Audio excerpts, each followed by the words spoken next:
TikTok's made your attention span so bad that you won't even be able to sit through 5 minutes of this video. Go on, prove me wrong.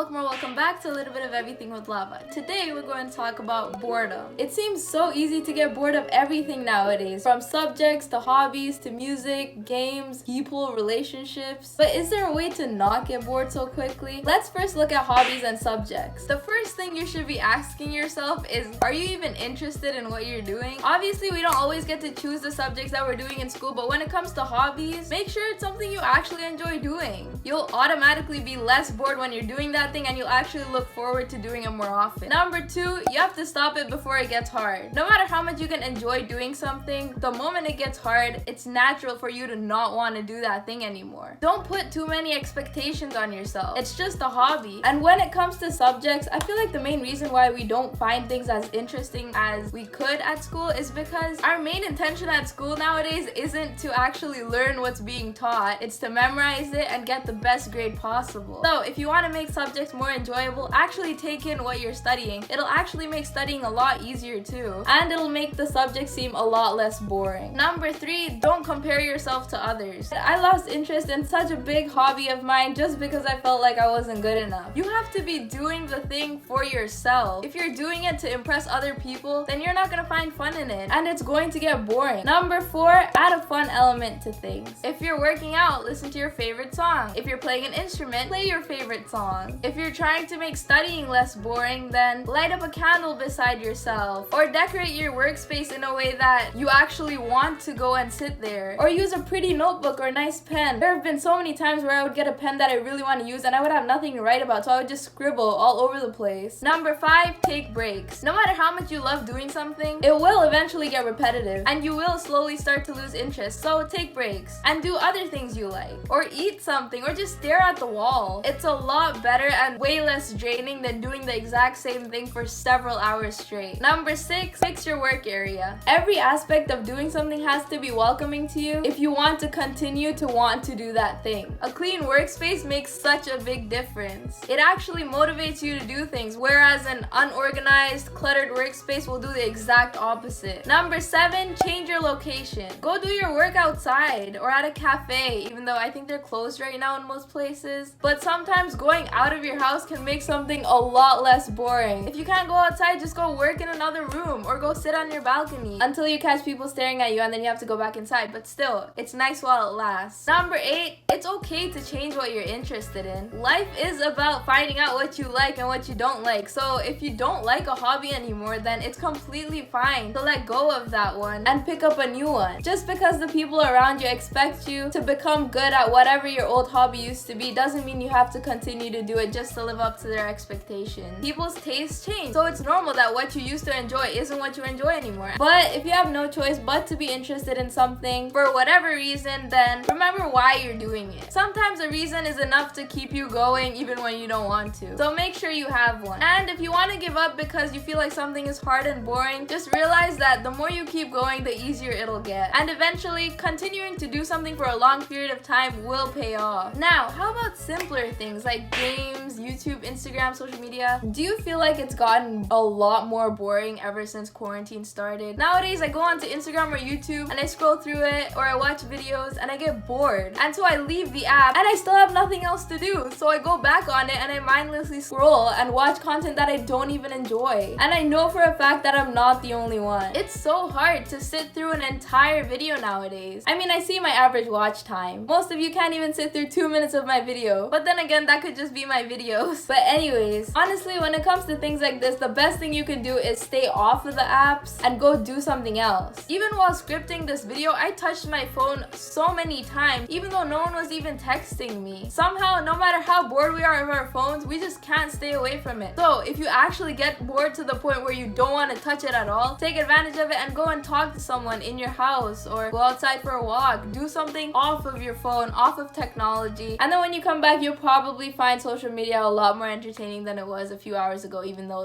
nothing has really changed. Now, how do you stay interested in people and relationships? I know a lot of people that aren't getting into relationships just because they have commitment issues, because they can't stay interested in the same person for a long period of time. But before we get into that, let's just talk about friendships. A few months ago, all of my middle school friends started talking to each other again. Our group chat, where no one really talked anymore, would go crazy after 12 a.m. to the point where my phone would start crashing. And then we all decided to start playing games together. On the first day, we had about 8 to 10 people that were here to play. But eventually, the number kept dropping and dropping, and now it's rare to even see 3 people who are down to run a game together. Why did that happen? Because the excitement just wasn't there anymore. When you reconnect with someone or when you meet someone for the first time, there's that rush of excitement and energy, but eventually that feeling dies. So how do you hold on to a relationship past that point? Here's some really basic things that you can do with friends or family to keep things more exciting. You can watch shows together, try new games together. Every time you get bored, find a new one and play. You can play with different people each time. Search up conversation starters, like really weird ones of things that people just wouldn't talk about on a day-to-day basis, and try to have those conversations. Go to different places. Obviously, most of us can't do that right now because of lockdown, but once it's done, you guys could learn something together, whether that's a recipe, a hairstyle, if you're into that, a new language. You can learn to dance with someone, or just turn on your favorite song and dance together. It just depends on what your interests are. Number 6, make your own food and eat it together, kind of like a virtual date, I guess. You can also go on bike rides together, because you can do that while social distancing. Or you can talk about old memories. This can actually be really fun, and it makes some people really happy, depending on what you're talking about. Obviously, don't dig up old problems and talk about that and make your mental health a lot worse than it already is. Talk about the good things that happened before. You can also get dressed up for no reason. It could be fun, depending on the person that you're doing with. And then I've also seen people go on FaceTime photo shoots together, but it's kind of limited to people with iPhones and data. But anyways, now let's go on to relationships. I've seen a lot of relationships end because the spark isn't there anymore. Especially in COVID, it's hard to hold on to a relationship because you're not seeing each other anymore. But obviously, you're not gonna be in the honeymoon phase forever. So you're just gonna have to think about what caused that spark in the first place and try to do those same activities again. Even if you guys are stuck in your own homes and can't see each other, you can still do so many different things on FaceTime. Have a virtual date. Sit down and actually talk to each other. Just because you're far away from each other doesn't mean you can't spend quality time. Honestly, I think the biggest cure to boredom is sitting and doing nothing for a long period of time. You have to actually sit and do nothing and think about nothing. This doesn't mean going on your phone, because that still makes your brain do something even though you feel completely brain dead while watching things on social media. You're still being stimulated, if that's the word, and so that still counts as doing something. And eventually you'll get so bored that all of the things that you found boring will become fun again and a lot more interesting. Same with people. If you stay away from people for long enough, you will get bored of being alone and you will want company again. Unless you genuinely really enjoy spending time with yourself, then do people like that even get bored? Because I just assume if you can spend time with yourself for that long, you have something to do with yourself, right? Anyways, with that, I think I'm gonna bring the video to an end. I don't even know if this was helpful, but I hope it was. If you stayed till this point, comment chicken sandwich, because that's what I'm having for dinner tonight. Make sure you like and subscribe, and I'll see you next Sunday at 12 in another episode of A Little Bit of Everything with Lava. Bye!